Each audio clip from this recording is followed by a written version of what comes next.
l'ai dit, c'était important, comme à l'accoutumée, puisqu'on l'avait déjà fait auparavant, lors des 2 précédentes CAN, de rendre une visite de courtoisie à l'ensemble de la famille de la presse sénégalaise.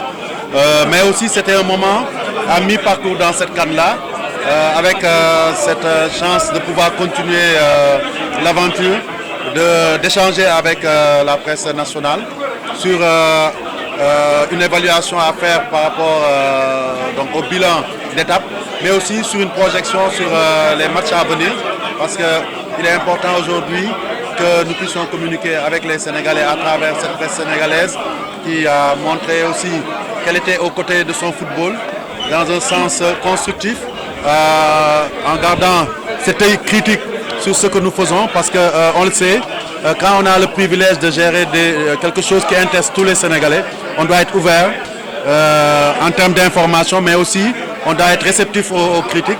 Et moi, je dois saluer aujourd'hui cette capacité de la presse sénégalaise à faire son travail d'accompagnement de la fédération et du football sénégalais. Le bilan est forcément positif, le Sénégal qualifié au second tour.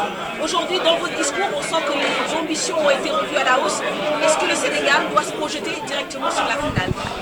Écoutez, quand on est à 3 matchs, je dirais même 2 matchs d'une finale et à 3 matchs d'un trophée, ce serait la moindre des choses que d'avoir de l'ambition.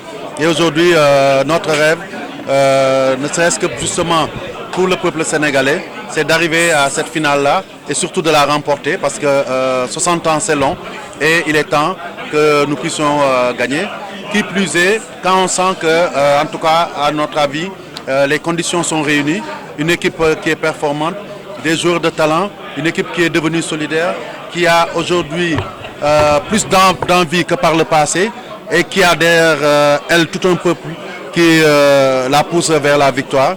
Et aussi, il faut le dire, je pense qu'aujourd'hui, nous savons que nous n'avons rien à envier à nos adversaires. C'est pour ça que nous devrons prendre match par match, comme on l'a fait dans les matchs de poule, pour aller au bout. Parce qu'aujourd'hui, cette ambition doit être affichée et assumée pour pouvoir arriver au bout. Parce que si on n'a pas cette ambition-là, jamais on ne pourra atteindre cet objectif de gagner pour le peuple sénégalais.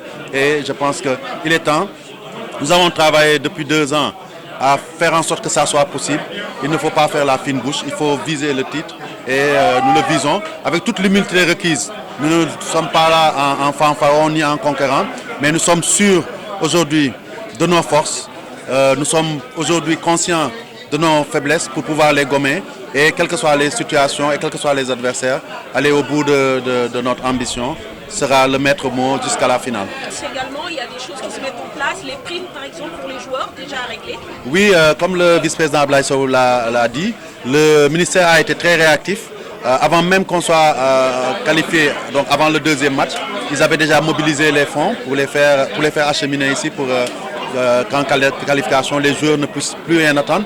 Et c'est cette avancée que la cellule mixte a pu réaliser. Aujourd'hui, les joueurs ont confiance parce qu'ils savent que maintenant, plus que par le passé, avec l'État, avec la fédération, il y a cette capacité à prendre des engagements et à les respecter. Et il faut qu'on continue dans cette voie. Une fois que les joueurs sont dépouillés de tout ce qui est pression liée à la motivation, environnement de l'équipe, organisation, quiétude, les joueurs se donnent à fond et c'est ce que nous sommes en train de voir. Et nous allons continuer. Nous l'avons dit, autant les primes de qualification en quart ont été mobilisées, autant nous savons que le ministère est en train de prendre les dispositions pour qu'en cas de qualification en quart, nous puissions, les joueurs puissent recevoir donc ces primes et au fur et à mesure jusqu'en finale. En même temps, nous avons prévu d'autres modes de rémunération qui sont intrinsèquement liés aux performances d'un match à l'autre. Et ça aussi c'est en place et nous y travaillons à l'interne pour que les joueurs restent hyper concentrés sur l'objectif qui est toujours, depuis 2 ans, comme ils l'ont monté, de gagner au moins 2 matchs sur 3 et je pense que ce sera ça la clé de la réussite. Ce que nous leur demandons, ils ont gagné jusque-là 2 matchs sur 3, maintenant il faudrait qu'ils gagnent 3 matchs sur 3 pour qu'on puisse atteindre le Graal.